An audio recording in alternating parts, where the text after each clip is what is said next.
Issue 153. We start out with Fang in a black void saying that someone is willing to pay him 50 rare gems if he can get to the Kingdom of Acorn for an assassination mission. He agrees to the job from Eggman, and this isn't the first time he's worked for him either. Although again, I really have to question why he'd want these jewels since he's a criminal who would just kill and threaten to get whatever he wanted without needing to bribe people with jewels. Then after I'm completely confused, wondering if Sonic was being attacked by a villain in media res, it turns out it was just combat practice for the freedom fighters, as Sally thinks that the best way to encourage her friends being great teammates would be to make them pummel each other. Logically, that'd just make them resent each other and bicker more, but whatever. Antoine's father says that Patch, who believes that he's Antoine, grew up too fast and forgot the important things like love and family, and actually wonders if he made it go cold as well as the war. Why would he blame himself for that? Although that does raise up the interesting question of maybe Patch's father made him go cold. Maybe Patch did grow up too fast and stuff. But we'll never know because we never get any sort of backstory for him. He tells Sally that because Patch is so different now, he now knows that Antoine was never right for her and hopes he never put any pressure on her. Then he coughs, and the Queen says that they might cut the tour short unless there'd be some improvement. Dr. Quack had told the king that they might have been poisoned, but on the battlefield years ago, and is somehow only affecting them now. With Sonic listening in, Sally suggests that he and Antoine's father come home because they're both showing similar symptoms. Why didn't the Queen get poisoned too? I mean, seriously, if he's going to waste time poisoning Antoine's father, he might as well poison the Queen too. I mean, doesn't he want to get rid of her so that she won't take the throne too? Also, there's a line, "You of all people should know that incapacitated is no use to anyone." There should really be a being before incapacitated there. For some reason, someone in a cloak says that the king having some weakness in his legs is nothing to be concerned about. Then when Antoine's father passes out, Bunny's confused later about how Patch didn't even flinch when he heard what happened, and only wanted to know about the battle simulation with the Chaotix. Why'd he care about that though? Tails nervously tries to ask Fiona to spend some time with him at Mina's concert that night, with Sonic thinking about how an awkward moment is about to happen where he'll get shot down by asking a much older woman out on a date. Honestly, I think she'd agree, not even realizing that he meant it to be a date, and then when he tried to put the moves on her, she would shoot him down there. Why does Fiona call Tails Miles? Like, after all that time, does she think the name Tails is too insulting? Did Tails or anyone else never say to her that she could call him Tails? Are they not close friends enough after all this time, which I don't know how much time she's been with him to begin with, that she wouldn't call him by the affectionate nickname?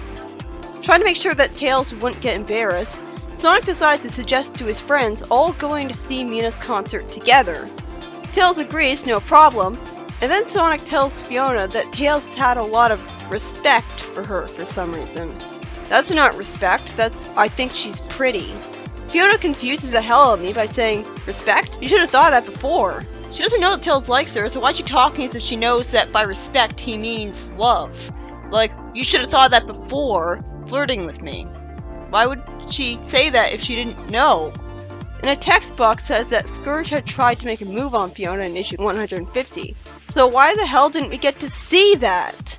I can only assume it took place between him interacting with Amy and Bunny, and that he moved on to Bunny because Fiona was busy and he was still lonely. I'm really confused by how Fiona's line could possibly logically lead up to the next panel, where she recaps how she was left behind some bars in front of a wall when Ray and Mighty were rescued from one of Eggman's bases.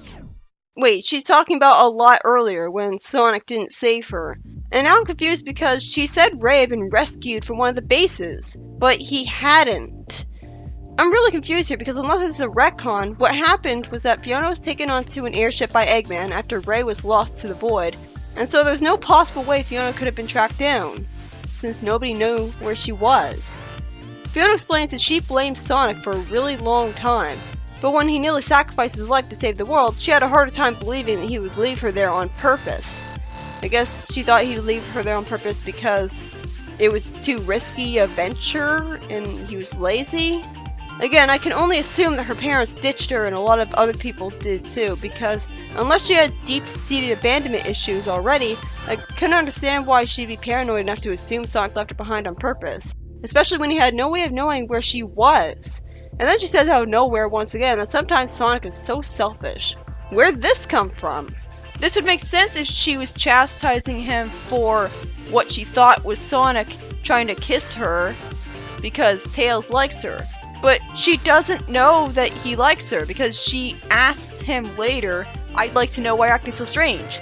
So why did she say he's selfish? Meanwhile, Sonic and Mina hug backstage before the concert, and Sonic wonders what Ash's problem is, as he's so quick to remind people that he's not just her boyfriend, but also her manager, and nag her that she has to leave her friends in a hurry. Fang then tries to assassinate Mina instead of Sally for some reason. I guess because Mina's a good morale booster with her singing, so that was his original mission? But then I'm promptly confused by the fact that somehow Fang missed and created a fire. Sonic then gets worried that while he has to stop Fang, Sunset Hill will go up in smoke if he doesn't put out the fire. I like how they use Sunset Hill from Advance 3 in this, and not just as a reference, but they actually use it in the story. They could have very easily just had some generic field. Fortunately, Bunny intervenes to put out the flaming tree by attacking it with a kick, which I guess magically douses the flames somehow. And this lets Sonic go after Fang and naturally take him down pathetically easily, where he gets put in Knothole Prison. Fang's told that he's going to be in prison for a very long time, unless, as Sally says, he tells them why he tried to kill Mina. Unless? Is she seriously going to let him out of prison as a reward for telling them this? This better be a lie to manipulate him. Fang then shows pragmatism by saying that he'd rather cool his heels in lockup while receiving 3 square meals a day, even if it means staying in prison, because he thinks selling out his employer would ruin his street cred. Then Fang's told to take a look outside and tell them how much he wants to be reunited with his former accomplices, who went to jail while he somehow escaped scot-free. I don't know why they went to jail and he didn't. It makes no sense.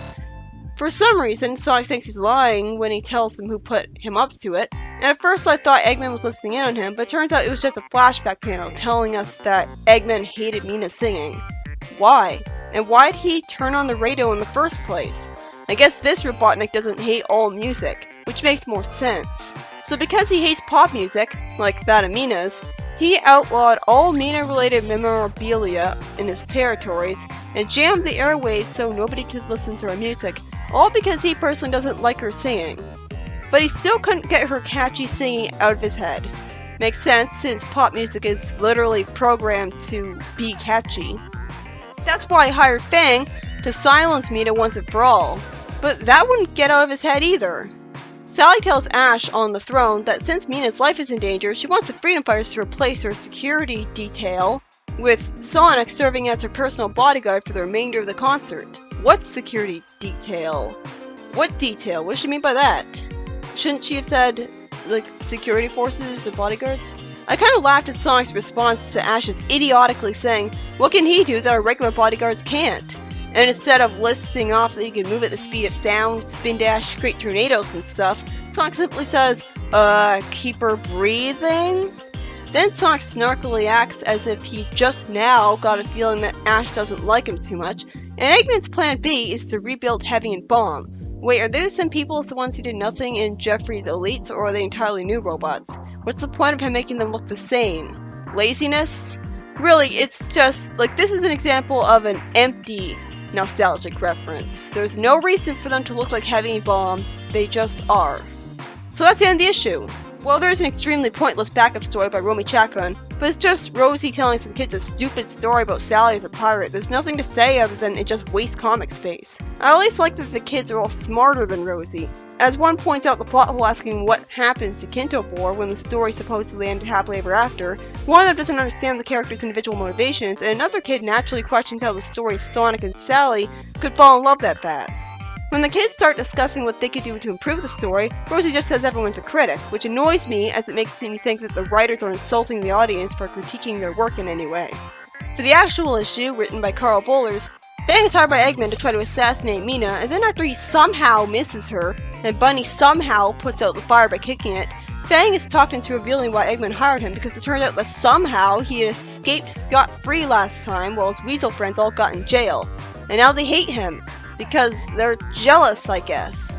And Fiona's dialogue with Sonic doesn't really make any sense. It's as if all the panels of her dialogue are just squished together, like, it's as if all the panels of her dialogue are taken from completely separate issues and put together into one issue. She randomly cuts from one train of thought to another nonsensically. How does this lead to this? And how does she think Sonic's selfish? And I have to wonder why Sonic didn't react with irritation at her for calling him selfish when Sally doing that made him lose his temper.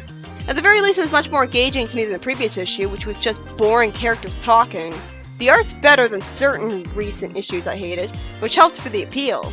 It was a downtime issue where the characters go to a concert. Oh, and it's revealed that Antoine's father and the king are sick. I'd like to point out that the king isn't sick when you see him in the future in the story where Nicole's introduced.